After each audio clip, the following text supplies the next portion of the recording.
You know, I never thought I'd make it to 87. Most of my friends didn't. Robert from across the street died at 65, heart attack while mowing his lawn. My sister Martha at 71. Cancer took her faster than anyone expected. Even my husband James, gone at 73. But here I am, outliving them all. And the doctor says my heart's stronger than people 20 years younger. The secret, it wasn't luck or just good genes. It was something so simple that most people overlook it completely. Every morning for the past 40 years, I've started my day with a ritual that doctors are only now beginning to understand. I wish someone had told me sooner. Maybe I could have saved James. I still remember the morning I got the call about him, the way the phone felt cold against my ear, how the sunlight seemed to bright through the kitchen window as the doctor explained that James's arteries had been clogged for years. If only we'd caught it earlier, he said. I hung up the phone and stared at the cup of coffee in my hand, black to sugars, just how James liked it too. That bitter liquid that we drank every single day without thinking. And I wondered, what if what we drink is slowly killing us? Or what if it could save us? That day changed everything for me. I threw out everything in my kitchen and started over at 60. Most people think it's too late to change. What's the point? They say, but I discovered something that transformed not just my physical health, but gave me a clarity of mind I hadn't experienced since my 20s. Now, I'm not a doctor or some wellness guru. I'm just an old woman who's outlived almost everyone I started this journey with. And before my time runs out, I want to share what I've learned about the 6 drinks that I believe have kept me alive and thriving all these years. What I'm about to tell you isn't complicated science or expensive supplements. These are simple, natural drinks that anyone can prepare at home. Drinks that your grandmother probably knew about, but that we've forgotten in our rush for the quick fix of energy drinks and fancy coffeehouse concoctions. The first revelation came to me through my granddaughter Sarah. She was visiting from college, watching me struggle with joint pain that had gotten so bad I could barely hold my knitting needles. "Grandma," she said, "my roommate's mother is Japanese, and she swears by this special tea." I remember thinking, what could a tea possibly do that my prescription medications couldn't? But I was desperate. The first drink that changed everything for me was green tea, but not just any green tea. There's a specific way to prepare it that makes all the difference. I started brewing matcha green tea the traditional Japanese way, not the pre-packaged stuff you find at the grocery store, but the vibrant green powder that you whisk into hot water. Within 2 weeks, something remarkable happened. The persistent fog that had settled over my mind began to lift. I could remember names again. The plot of the book I was reading stayed with me from one day to the next. What I didn't know then, but learned later, was that matcha contains a powerful amino acid called L-theanine. It works with the small amount of caffeine to create a calm alertness, not the jittery rush you get from coffee followed by the crash. It was like someone had cleaned the windows of my mind. But the real surprise came 3 months later when I went for my checkup. My doctor, Dr. Williams, looked at my chart with disbelief. "Eleanor," he said, "your inflammation markers have dropped by 30%. What have you been doing?" When I told him about the matcha, he wasn't dismissive like I expected. Instead, he pulled up a study on his computer showing how the catechins in green tea, especially one called EGCG, have been linked to reduced inflammation and even cancer prevention. I'll never forget what he said next. "Eleanor, modern medicine is amazing at crisis intervention, but terrible at prevention. What you're doing with this tea might be more powerful than half the prescriptions I write." That conversation sparked my journey into the healing power of what we drink. I became obsessed, researching everything I could find. I talked to nutritionists, herbalists, and even traveled to visit my cousin Linda in Arizona, who had miraculously reversed her type 2 diabetes without medication. The second drink that transformed my health came from Linda. She introduced me to something so simple I was skeptical it could do anything at all. Warm lemon water with a hint of raw honey, first thing in the morning. The Italians have been doing this for centuries, Linda explained as she handed me a steaming mug. They call it Medicina della Nonna, grandmother's medicine. The routine was simple. Squeeze half a fresh lemon into warm, not hot water. Add just a teaspoon of raw, local honey, and drink it on an empty stomach. Within a month, the chronic constipation I'd battled for decades, something I was too embarrassed to even discuss with my doctor, completely disappeared. My skin began to take on a glow I hadn't seen since my 40s. Later I learned the science behind it. The lemons stimulate bile production, helping your body digest food properly and cleanse your liver. The vitamin C and antioxidants boost collagen production. That's why my skin changed. And the raw honey contains enzymes that support your digestive system and immune response. But here's the key that most people miss. It must be consumed first thing in the morning, before anything else. And it needs to be fresh lemon, not bottled juice, and raw honey, not the processed kind that's been heated and filtered until all the beneficial enzymes are destroyed. I remember calling my daughter Emily one morning, so excited about my discovery. "Mom," she sighed, "you can't believe everything you read on the internet." That hurt. As we age, our children often start treating us like we're losing our faculties. But I didn't push it.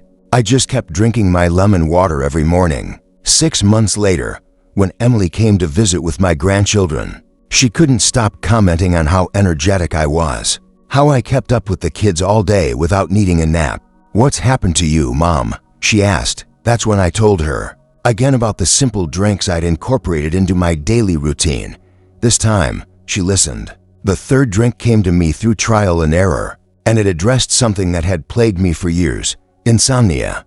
After James died, I couldn't sleep more than 2 or 3 hours at a stretch. The doctor wanted to put me on sleeping pills, but I'd seen what those did to my friend Dorothy, left her groggy and confused during the day. I experimented with different herbal teas until I found the perfect blend: a mixture of passion flower, valerian root, and tart cherry juice. The key is to prepare it properly and drink it exactly 45 minutes before bedtime.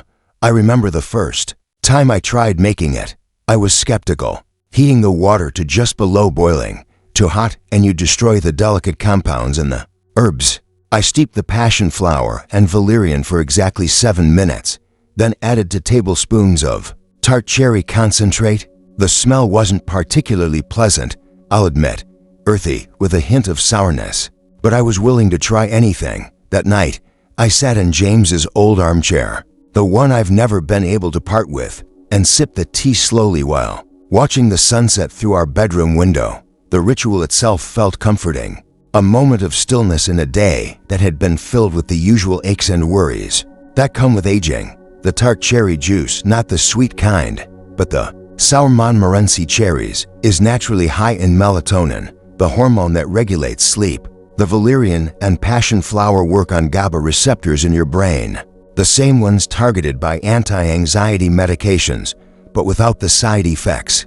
The first night I tried this combination, I slept for 7 hours straight, something that hadn't happened in years. I woke up feeling rested in a way I had forgotten was possible.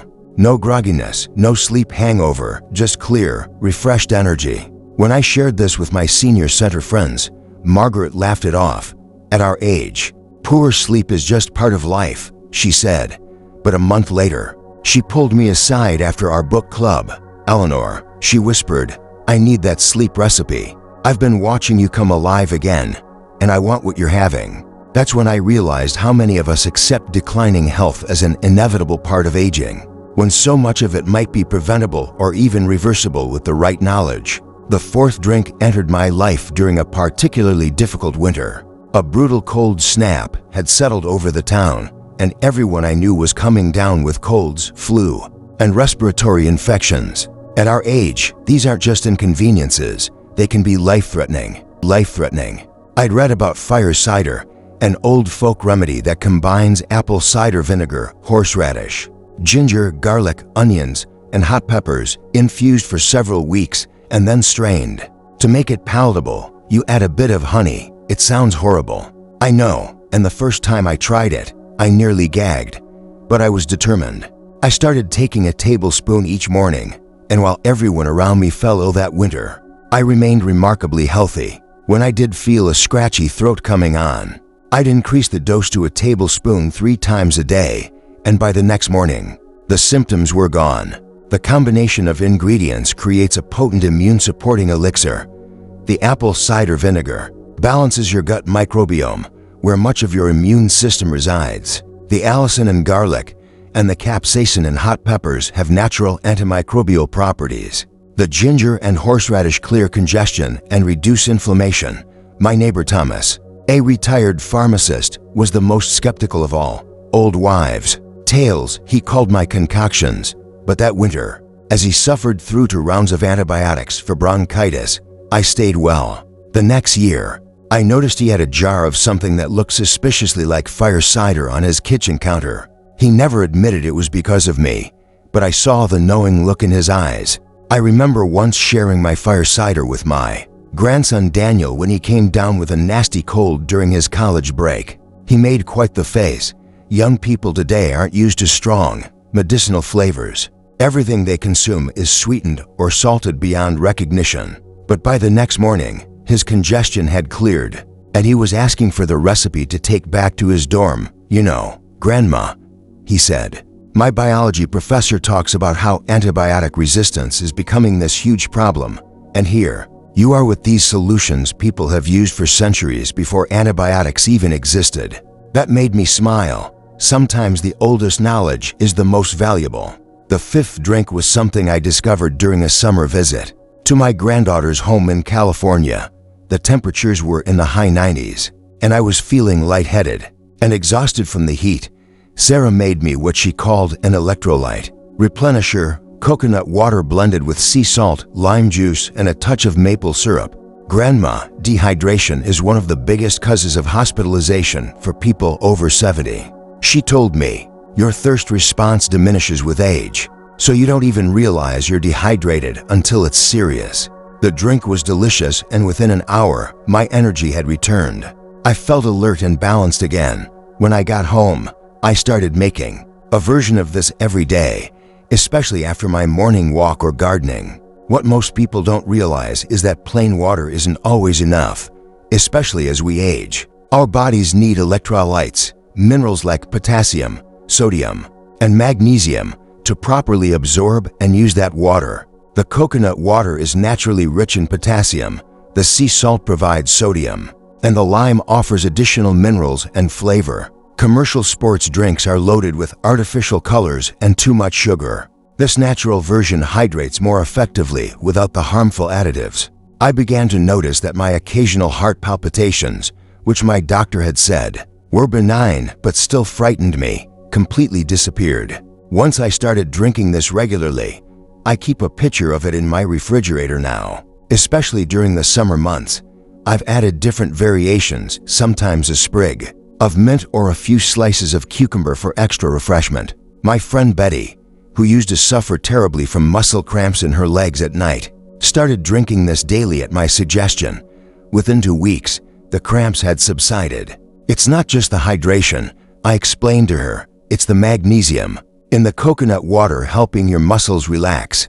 Modern medicine often treats symptoms without addressing the underlying deficiencies causing them. Something as simple as proper hydration can address dozens of seemingly unrelated health complaints. The 6th and final drink is perhaps the most powerful of all, though it's also the most challenging for some people to accept. Bone broth, not the kind from a box or can, but the traditional slow-simmered broth made from simmering animal bones for 24 to 48 hours. I was introduced to this by my daughter-in-law Jennifer, who's a nutritionist. She came to stay with me after I had a bad fall. Nothing was broken, thankfully, but I was badly bruised and shaken.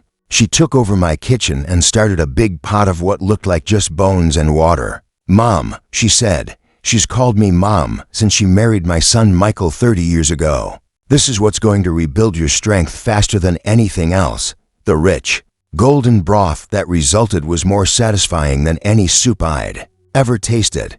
Jennifer explained that the long, slow cooking extracts collagen, gelatin, and minerals from the bones, elements that support joint health, gut healing, and immune function. What amazed me most was how quickly the deep bruising on my hip began to fade. Once I started drinking a cup of this broth daily, the chronic joint pain in my hands that had returned after my fall began to subside again too.